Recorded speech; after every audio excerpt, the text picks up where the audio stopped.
Dr. Fauci, thank you so much for joining us on the Daily Social Distancing Show. How are you? I'm very well, thank you. No, very well.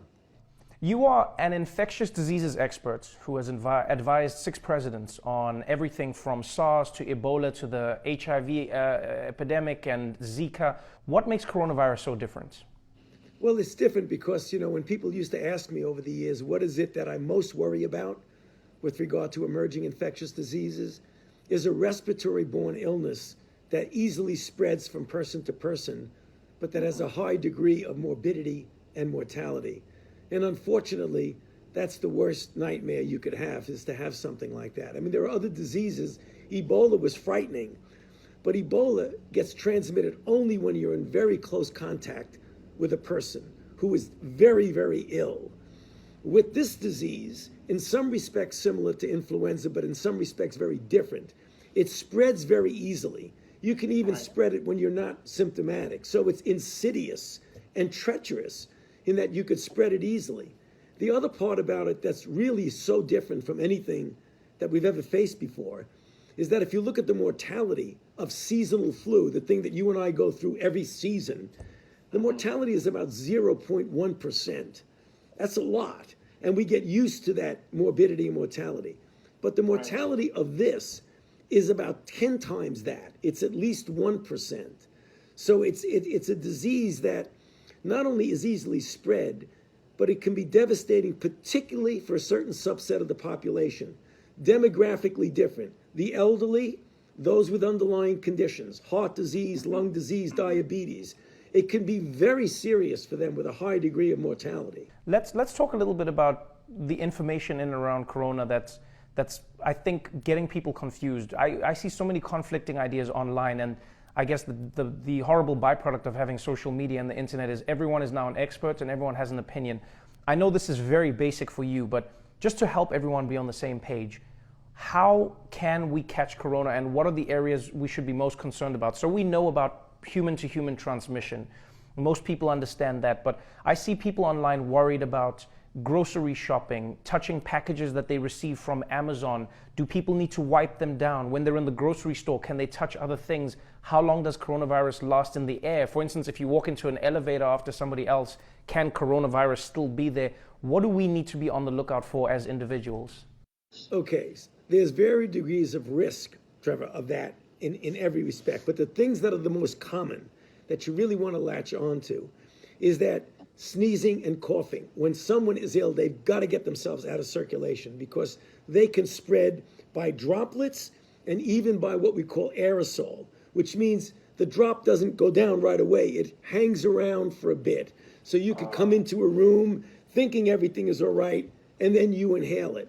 That's likely not the primary way. The primary way is probably droplet. But another way that's very important is handshaking. When people naturally go like that, they cough, and then it's innocent, there's nothing on their hand, they shake your hand or they open a doorknob. And that's the thing, you don't want to be obsessive compulsive about wiping everything down that you go near, but one of the real bad actors is somebody who just opens a door and then 15 minutes later, because we know the virus can live on inanimate hard objects like steel or plastic for at least several hours. So that's the thing you've got to be careful of. That's one of the reasons why, if you really want to be careful, besides the social distancing of 6 feet, don't shake anybody's hands. Just lose that for a while. And wash your hands as often as you can because you may be inadvertently touching something. Now, your other question, Trevor, that's important is that I don't think we need to get completely obsessed about packages that come in because those types of surfaces, the virus might live there for a very short time, but people say, should I get a package from a grocery store that says made in China? I wouldn't worry about that. That's not the issue. It's more the close things, the hand washing. Let's talk a little bit about what you alluded to earlier, the mortality rates of the disease and how people have misconstrued the numbers. We know that people who are older or people who have underlying respiratory infections have a higher chance of dying from the virus. But I think people have started to believe that that means young people are immune and cannot get sick from coronavirus. What are people not understanding from the numbers? Trevor, they're not understanding two things that are important. A, even though you are young, you are not absolutely invulnerable, for sure, because we're seeing cases. Most of them have some underlying disease, but several don't, who are young people, 30s, 40s, who are getting sick, getting into the hospital, requiring intensive care. Still, the overwhelming proportion are the elderly with underlying disease. But every once in a while, you're going to get a young person. So if you think you're completely invulnerable, you're incorrect. Second issue that's important, that even though you may not get seriously ill, you can get infected with relatively few symptoms, either asymptomatic or mild, relatively trivial symptoms. But then you can infect another person who would then infect a vulnerable person who would then die. I mean, it's the typical example. I'm young, I'm healthy, but you go home, you infect grandma, grandpa, and your sick uncle. So you have a responsibility, not only to protect yourself, but you almost have a societal, moral responsibility to protect other people. In talking about the virus, it feels like, understandably, everyone is trying to find an answer. Everybody is trying to find their own solution. Unfortunately, that has bred, it's created a breeding ground for misinformation. For instance, cures that people are touting online, concoctions of different medications, etc. We read about malaria drugs and chloroquine or whatever it is. What is the biggest warning you would give to the general public about trying to self-medicate, or is there any cure that people actually have discovered? What, as a leading health expert, what do you say about this issue? So right now, today, as we speak, there is no proven safe and effective direct therapy for coronavirus disease, for sure. There are a number of clinical trials that are trying to, by randomized controlled trials, get a definitive answer as to what works and what does work, not work, what's safe, what's not safe. Superimposed upon that, there are drugs that are already approved for other things, like hydroxychloroquine for malaria and for certain autoimmune diseases, that there have been anecdotal stories. By anecdotal, I mean people kind of think they work, but they haven't really proven they work. That's really gotten out there on the internet. So people are very enthusiastic, since generally these drugs appear to be safe, and they are, but they do have some toxicities. So a lot of people want a drug even though it's not proven, just in case it might help them. You got to be careful about that for a couple of reasons. You don't want to take that drug off the market for the people who really need it, who have the diseases it's used for. And on the other hand, there may be some toxicity. That's the reason why we're pushing to try and get as many good clinical trials as possible to prove if it works. If it does, then get it out there really fast for everybody. Got it. I have 4 questions, because I know we're going to run out of time, but I just want to let you know I have 4 questions that I think are really important. Number 1, we hear about this clock, 15 days, where things will be reassessed, 15 days where people might go back, 15 days, every country, 21 days, there seems to be a clock. My question is, what is that clock supposed to be, and is there a certain amount of time that people can be away from each other where coronavirus goes away? And the follow-up in that same question is, does the clock start if people are not completely quarantined during that period? Yeah, the virus is the clock, Trevor. So people say, may arbitrarily, well, in 2 weeks, we're going to be okay. It depends on the kinetics of the outbreak. Right now, take New York City. They are getting hit really hard, and the kinetics of the outbreak is going there. You can't predict when it'll make that turnaround and start coming down.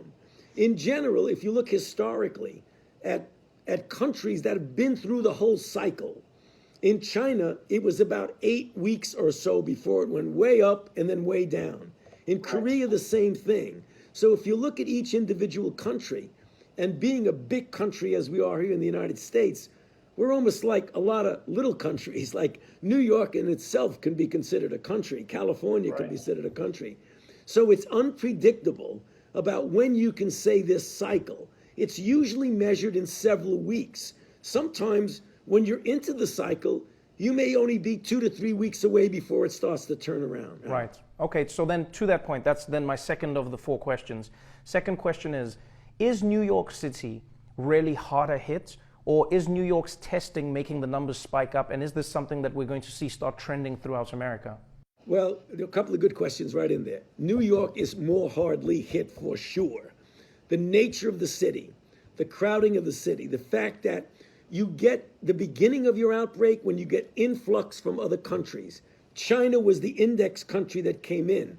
New York is a travel hub of the country. So clearly we had a lot of cases come in. By the time they realized what they were dealing with, they had already gotten a sucker punch. And they really were playing catch up. They didn't do anything wrong. They're not very different except that they're a big, robust city. And because of that, they're getting hit hard. Okay, and then the second last question is with regards to reinfection and immunity. We talk about people who have it and are asymptomatic. We talk about people who are recovering, and we're starting to see those numbers grow around the world. Do we know yet if getting corona and surviving corona means that you're now immune to the disease, or is there a chance of reinfection? We don't know that for 100% certain because we haven't done the study to see re-challenges, whether they've been protected. But I feel really confident that if this virus acts like every other virus that we know, once you get infected, get better, clear the virus, that you'll have immunity that will protect you against reinfection. So it's never 100%, but I'd be willing to bet anything that people who recover are really protected against reinfection. Okay, and then our final question, and thank you so much for your time. I really hope everyone understands how important it is to listen to you. Final question with regards to the government, the CDC, the NIH, and all of the units working together. Right now, it feels like there is a push and pull, a tug of war between states and the federal government, etc. For Americans who are out there watching this, what is the plan, and what do you think needs to happen for the whole unit of the United States to fight the coronavirus, implementing different checks and balances along the way to make sure that everyone fights it and the numbers go down? Well, that's a very good question. Things are implemented at the state and local level. That's the way this country works so well. The federal government is a facilitator, it's a supplier, it's a supporter. And that's the way things should be going. And that's what we're starting to see now as we are catching up on things that weren't done so well in the beginning. We now have many, many more tests. The private industry is getting involved. The government's not making the test. The private industry is. The ventilators that are needed coming out of the stockpile, yet companies are starting to make more. So it really is a marriage between the federal government as the facilitator and supporter of where the real action is at the state and local level. Thank you so much, Dr. Fauci. You've been amazing. I could talk to you for an hour on this, but I know everyone wants your time. Good luck with what you're doing, and I hope we're doing our part to make your job a little bit easier. Thank you. You are very much, and I appreciate the opportunity to speak with you. Stay safe and wash your hands because of that fake cough you did. Take care.